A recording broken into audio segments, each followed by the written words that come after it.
وہاں بھی اللہ نے دشمنوں کو شکست دیا.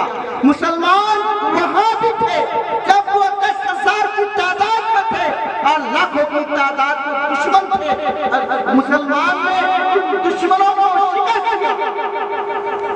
لیکن آج افسوس یہ ہے کہ ہم اتنی بڑی تعداد میں مغلوب ہیں, اتنی بڑی تعداد میں پورے ورلڈ میں دوسری بڑی آبادی ہماری آبادی ہے پورے ورلڈ میں. تقریباً 2 یا 2.5 ارب ہماری آبادی ہے, 1 نمبر پہ عیسائی ہے. لیکن آج ہم مغلوب ہیں, آج ہم پریشان ہیں.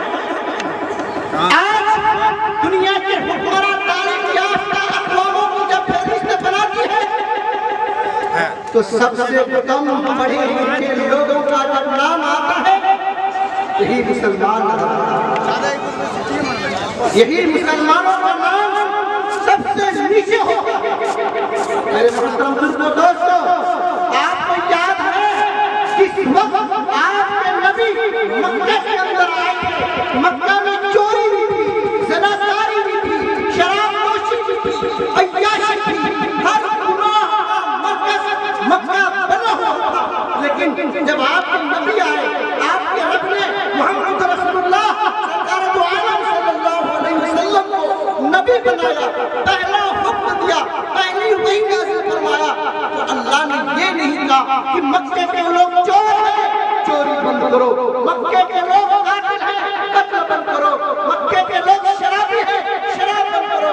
مکہ کے لوگ عورتوں پہ ظلم کرتے ہیں, ظلم کو بند کرو. اللہ نے یہ نہیں کہا. سب سے پہلا حکم, سب سے پہلی آیت, قرآن کی سب سے پہلی آیت, اللہ کی طرف سے اس بندوں کو سب سے پہلا خطاب, سب سے پہلا حکم جو ہوتا ہے, اللہ کے رسول صلی اللہ علیہ وسلم کو حضرت جبرائیل کہتے ہیں, اقرا پڑھیے, اقرا پڑھیے, اقرا پڑھیے. اس امت کو سب سے پہلا حکم پڑھنے کا دیا گیا.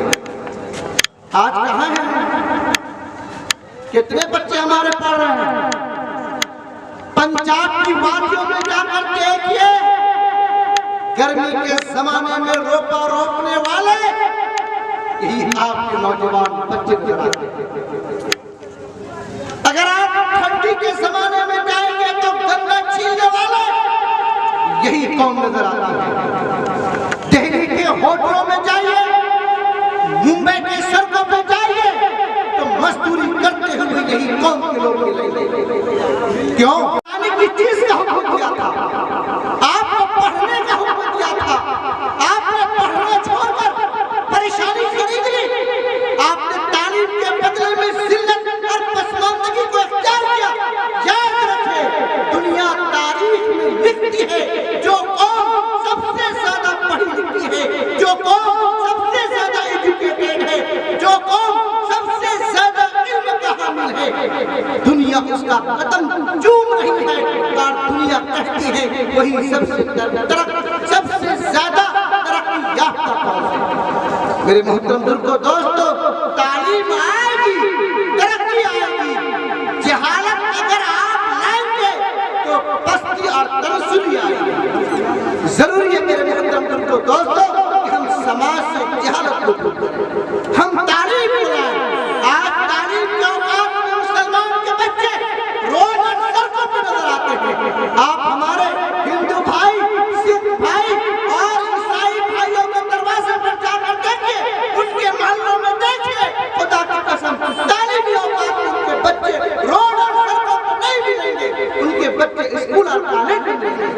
پھر آپ کے بچے کیوں روڈ پر, آپ کے بچے کیوں چراغاں میں ہیں, آپ کے بچے کیوں دروازے پہ چوری کھیلتے ہوئے نظر آتے ہیں؟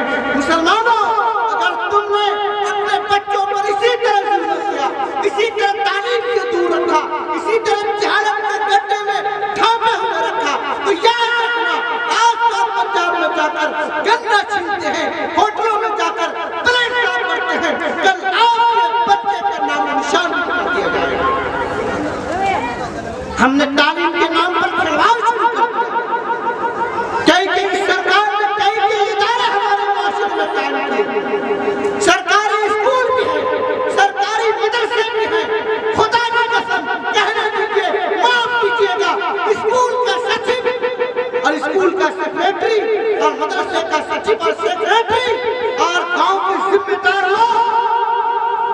یہ اسکول اور مدرسے کو چلنے نہیں دیں گے، یہ رونا بندے ہیں۔ میرے محترم بزرگوں کو دوستو، آپ جاگیے، جس کو آپ نے ذمہ دار بنایا وہ آپ کی ذمہ داری نہیں کر رہا، وہ آپ کے پیٹ میں چھرا پھونک رہا ہے۔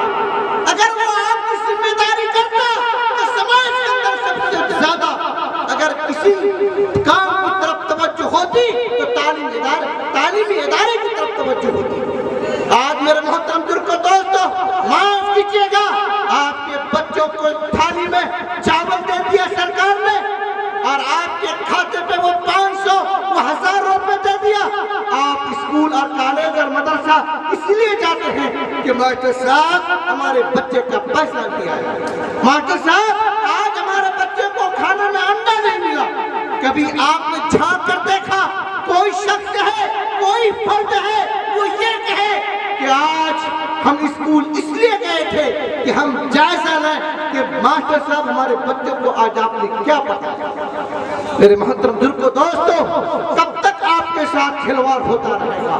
کب تک آپ یہ ظلمت قدم میں پنپ رہے ہوتے ہوں گے؟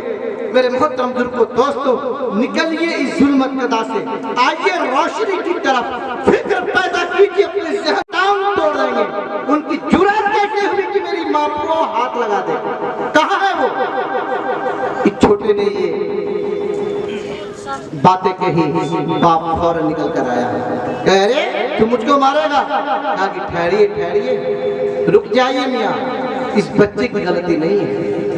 یہ بڑا بچہ اس وقت پیدا ہوا جب میں پردے میں رہا کرتی تھی، آپ کی عزت میں پردہ ڈالا، اور یہ چھوٹا بچہ اس وقت پیدا ہوا جب میں بے پردہ ہو چکی تھی، انہوں نے آپ کی عزت کی دھجیاں اڑائی۔ یہ ہے پردے کا اور غیر پردے کا فرق۔ تب اس شوہر کو یقین آیا، پتا چلا کہ واقعتاً ہمیں کیا کرنا چاہیے۔ تو میں یہ کہہ رہا تھا کہ اگر سانچہ سیدھی ہو، سیدھا ہو تو اینٹ سیدھی ہوگی، اگر سانچہ ٹیڑھا ہو گیا تو اینٹ کبھی سیدھی نکل سکتی ہے؟ بولیے، نکل سکتی ہے؟ کبھی نہیں۔ تو اب کیا کرنا ہے؟ یہ نسل انسانی کا جو تسلسل حضرت آدم سے شروع ہوا قیامت تک جاری رہے گا، بغیر